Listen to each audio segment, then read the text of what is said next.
நம்மால் காண முடிகிறது.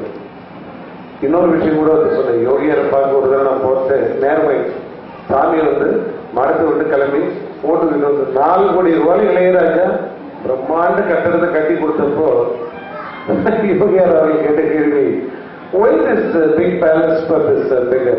இந்த பிச்சைக்காரங்க என்னது இவ்வளவு பெரிய மாளிகை கட்டிட்டாரேங்கிறதுனால காலையில சாயங்காலம் அருளாட்சி வழங்குவதற்காக பக்தர்களை தரிசனம் கொடுத்து மகிழ்விப்பதற்காக வந்து கொண்டிருந்தார்கள். ஆனா அவர் கடைசி வரைக்கும் தங்கி இருந்த இடம் அந்த ஓட்டு போயிட்டான். அப்ப நான் கீழே இறங்கி ரொம்ப டைம் ஆயிடுச்சுன்னு அந்த ஆட்டோக்காரர்கிட்ட சொன்னேன். அந்த அவசரத்துல எதுவும் பழம் கூட வாங்கி பார்த்துட்டு கொஞ்ச தூரம் போனோம்னு சொன்னேன். 1 நிமிஷம் நிறுத்திங்க, நல்ல மலைப்பழமா இருக்கு, ஒரு டசன் வாங்கிட்டு ஆட்டோல வேகமா போங்க, சாமி கிளம்புறதுக்கு முன்னாடி போகணும்னு போறப்போ ஆட்டோ ரமணாசிரமத்தை கடந்து இடது பக்கமாக யோகியர் இருக்கக்கூடிய ஆசிரமத்திலையும் போயிட்டு இருக்கு. அங்க போலீஸ்காரங்க வரிசை இருக்கிறாங்க. ஆட்டோவை மெயின் ரோட விட்டு மண் ரோடுக்கு ஓரம் கட்டிட்டாங்க. என்னைய சாமி கிளம்பிடுவாங்கன்னு போயிட்டு இருக்கேன்னு, இல்ல மினிஸ்டர்ஸ் எல்லாம் வந்திருக்காங்க பார்த்து பேசிட்டு இருக்காங்க. இப்ப அவங்க கேஸ்கேட் வருது, எதுக்கு குறுக்க போக கூடாது, ஒதுங்கி இருக்குன்னு சொன்னவங்க சரி ஒதுங்கிட்டேன். அந்த ஆட்டோக்காரர் சொன்னாரு, இவங்க அட்டகாசம் தாங்க முடியல, சாமி நமக்கு தான் சொந்தம், திருவண்ணாமலையில இருக்கிற அத்தனை ஏழை எளிய மக்களுக்கு மட்டும்தான் அவர் சொந்தம்.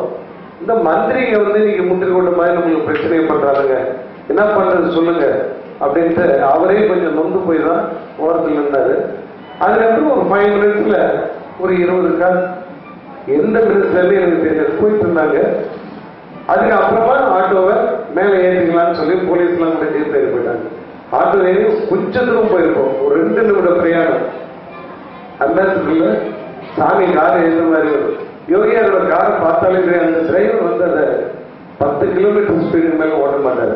ஆனா யோகியார் அவர்கள் வயதான காலத்துல கொஞ்சம் தளர்ந்த நிலையில் உடல் இருந்ததுனால ரொம்ப நிதானமாக அழைத்து போயிட்டு வருவாங்க. தேவிகம்மா பக்கத்துல இருந்தாங்க.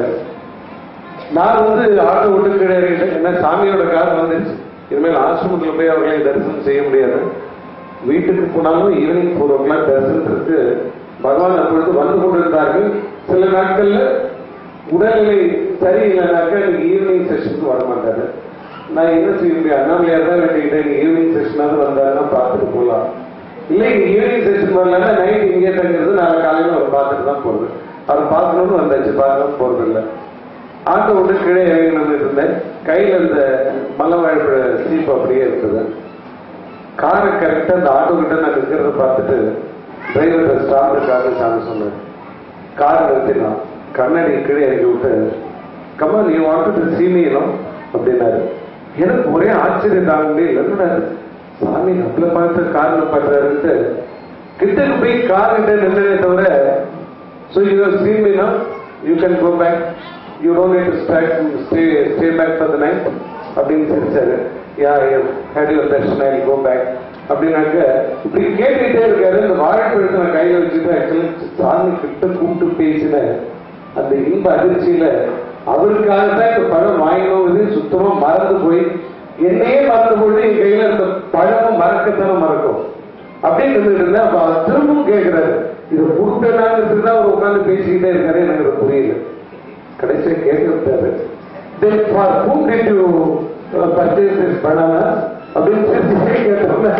அப்படிதான் ஞாபகம் இருக்குது.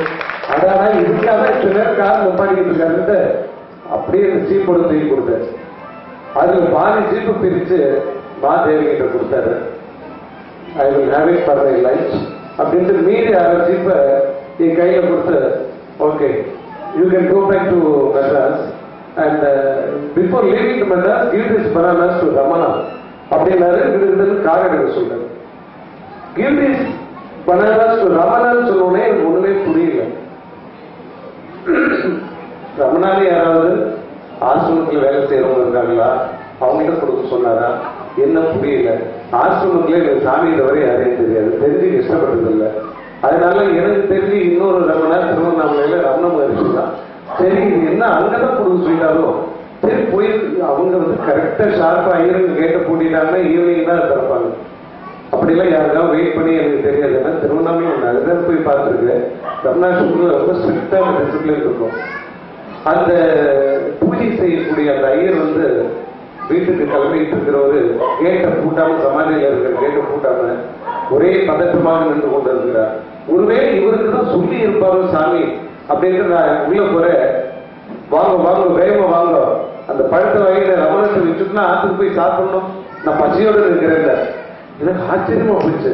நாம ரமணனுக்கு பழம் கொண்டு வந்து இவருக்கு எப்படி தெரிஞ்சதுன்னு, நீங்க எப்படி என்ன எதிர்பார்த்து இருக்கிறீங்கிறப்ப சொன்னது, யோகி ராமசுரத்குமார் எனக்கு ஒருத்தட்ட பழம் கொடுத்து விட்டுருக்கு ரமண மகரிஷிக்காக, இருந்து அதை வாங்கி சமாதியில வச்சுட்டு போனான்னு உத்தரவு போட்டாரு.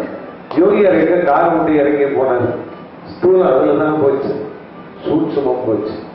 அங்க போய் அவருக்கு இன்ஸ்ட்ரக்ஷன் கொடுத்தது. அது வாங்கி ரமண மகரிஷி ஆசிரமத்து நாங்க வச்சு ஏதாவது பிரசாதமா கொடுப்பாரு.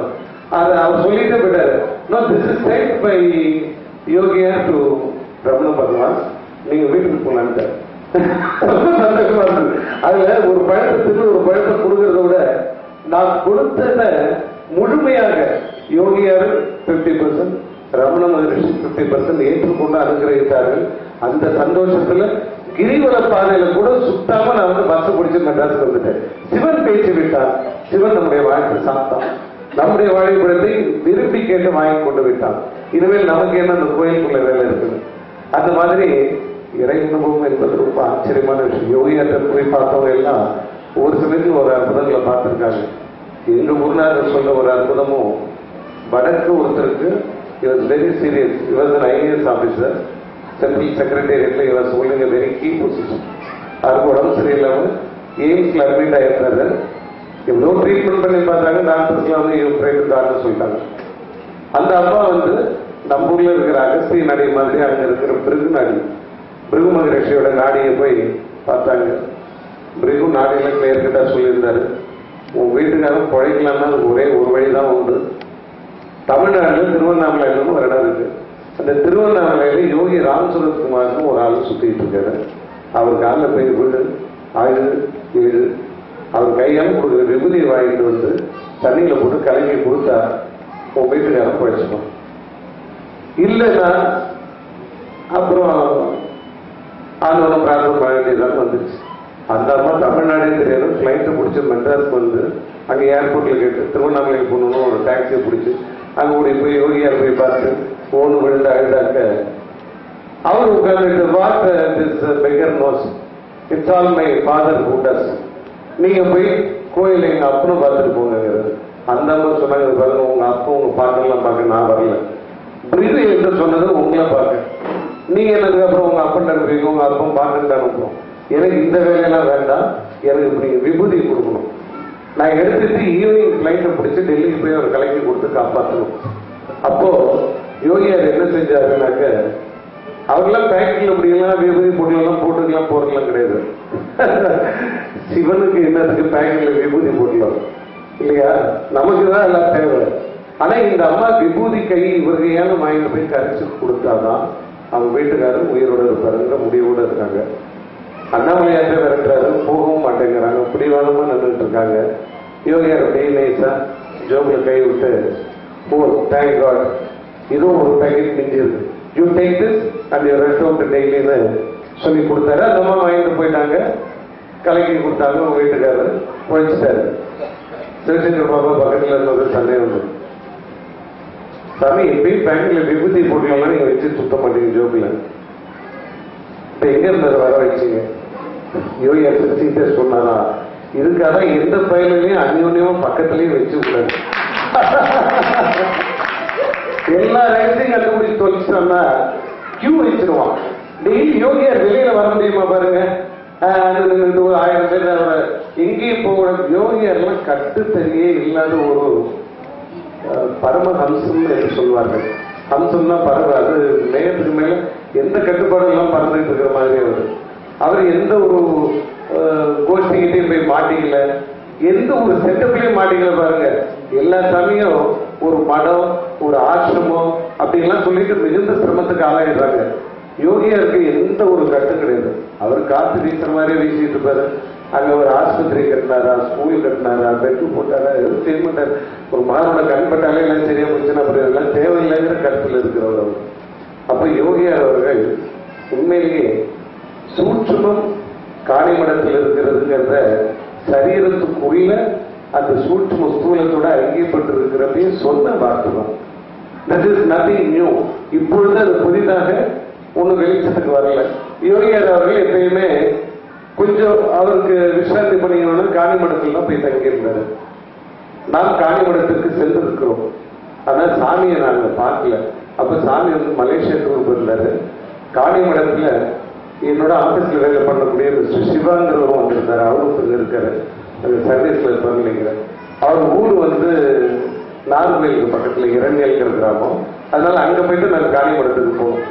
வெயிலுடைய பார்க்கணும்னு காணிமடத்துக்கு போயிட்டு இருந்தோம். அப்போ அங்க